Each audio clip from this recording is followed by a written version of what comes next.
우리는 모두 기술이 어떤 목표를 달성하기 전까진 불가능할 것이라고 생각을 하다가 막상 달성을 하고 나면 조금 신기해하죠.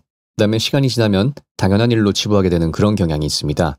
어제 역사상 처음으로 완전 자율주행 기술로 고객에게 차가 인도되었습니다. 규제 문제 또 기술 문제 등으로 10년은 걸릴 것이다, 또 당장은 불가능할 것이다 라고 얘기되어 왔지만 이 기술도 곧 있으면 당연한 일로 치부될지도 모릅니다. 기가 텍사스에서 생산이 완료된 차가 그대로 고객의 집까지 스스로 운전해서 간 모습이 공개되었고요. 자세히 보시면 이 바로 앞차인 흰색의 모델 Y도 운전석에 아무도 없는 상태로 곧장 도로 밖으로 나가게 되는 모습을 볼 수가 있죠. 지금 본격적으로 무인 자율주행 배달이 시작되고 있다는 뜻입니다. 이 차 한 대뿐만 아니라 적어도 텍사스 지역에 있는 고객들은 바로 자율주행으로 차를 받아볼 수 있는 엄청난 일이 생겨나고 있는 상황인데요.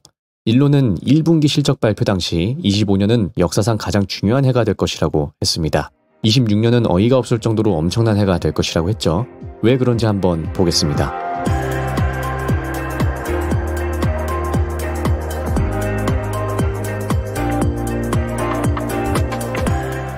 어제 테슬라에서 공개된 이 영상을 보셨다면, 그리고 미래를 생각할 줄 아는 투자자라면 바로 물류혁명이라는 키워드로 연결이 되어야 된다 생각합니다. 지금 미국의 자동차 탁송기사는 평균적으로 연봉 42,000달러를 받고 일하고 있고요. 4년 전에 올라온 레딧의 한 게시글을 보면 테슬라를 배송받기 위해 2,500달러의 탁송요금을 지불해야 된다는 글이 있었습니다. 이 데스티네이션 피는 또 다른 출처에서도 동일하게 찾아볼 수가 있죠. 이제 이런 탁송요금을 고객이 부담하지 않아도 된다는 이야기가 될 것이고요. 더 나아가서 다양한 일들이 펼쳐질 수 있겠죠. 예를 들어 테슬라 정비를 맡기려고 할 때 제가 갈 필요가 없을 겁니다. 혼자 차가 갔다 오면 되겠죠. 추가적인 커뮤니케이션은 전화로 하면 되는 것이겠고요. 또 내가 차를 사용하지 않고 있을 때 내 차가 혼자 나가서 로보택시로 라이드 서비스를 제공하고 돈을 벌어온다라는 이 테슬라가 5년 동안 내세웠던 내러티브도 이제 슬슬 현실이 되어 간다는 것입니다. 이것 자체로도 테슬라는 엄청난 가능성이 열려 있는데요. 하지만 저는 이건 시작에 불과하다 생각합니다. 저는 테슬라라는 영화가 있다면 지난주에 있었던 이 로보택시 런칭은 영화의 인트로도 아닌 15초 길이의 티저 예고편 정도라고 전 보여지고요. 바로 어제 발표된 이 완전 자율 배송은 1분 길이의 정식 예고편 정도라고 생각을 합니다. 언젠가 이 텍사스의 로보택시가 1,000대로 확장하고 다른 주로 확장할 때쯤이 영화의 인트로가 시작되는 그런 상황이라고 봅니다. 그러니까 이 기승전결의 흐름에서 기도 아직 시작이 되지 않은 상황이라고 저는 보는 것인데, 그럼 과연 이 영화의 마지막에선 어떤 일들이 벌어질까요? 그에 대한 힌트를 얻을 수 있었던 게 바로 어제 있었던 뉴럴링크에서의 새로운 발표가 아닐까 생각을 합니다. 뉴럴링크의 기기는 이제 척추 손상 환자 또 ALS 환자 등을 포함해서 총 7명의 환자에게 이식되었습니다. 이제 캐나다와 아랍에미레이트에서도 총 3명의 지원자를 받게 된 상황이죠. 뉴럴링크 이식을 받은 환자 중 한 명인 알렉스의 영상에선 아버지와 함께 가위바위보를 하는 영상이 공개되었죠. 화면에서 이 알렉스의 생각을 그래픽화시킨 손 모양이 나오고요. 함께 가위바위보를 할 수 있게 됩니다. 그리고 마지막엔 장난도 치죠.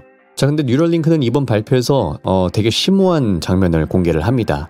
이 알렉스가 장난을 쳤을 때의 뇌의 신호를 복사해서 테슬라 옵티머스의 손에 붙여넣기로 리플레이하는 장면을 보여주는데요. 손은 아직 옵티머스의 가장 최신 버전은 아니지만 알렉스의 생각을 완벽하게 재현시켜 주었죠. 일론 머스크는 테슬라 옵티머스의 새로운 가능성을 제시합니다. As we advance the Neuralink devices, you should be able to actually have full body control and sensors from an Optimus robot. So you could basically inhabit an Optimus robot. It's not just the hand, the whole thing. So you could like basically mentally remote into an Optimus robot and be kind of cool. The future is going to be weird. But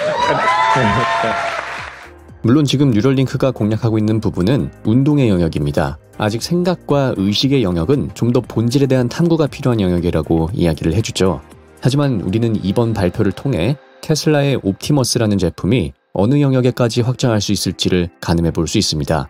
꼭 장애를 가진 사람뿐만 아니라 생각으로 로봇을 조정하게 되는 기계와 공생하는 미래가 오게 될 것으로 지금 보여지는데, 이 생각을 현실로 재현시킬 수 있는 영역을 선도하는 이 뉴럴링크라는 회사를 일론 머스크가 소유하고 있고, 현실로 재현시키는 과정에서 필수적이게 필요한 이 로봇인 옵티머스 또한 일론 머스크 소유 회사의 제품이죠. 더 나아가서 옵티머스는 얼마 전에 스페이스X의 프레젠테이션에서도 소개가 되었고요.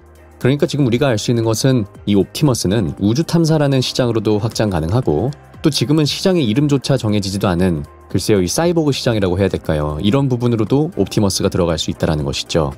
혹시 지금 이 이야기가 너무 공상적이고 불가능한 일이라고 생각되시나요?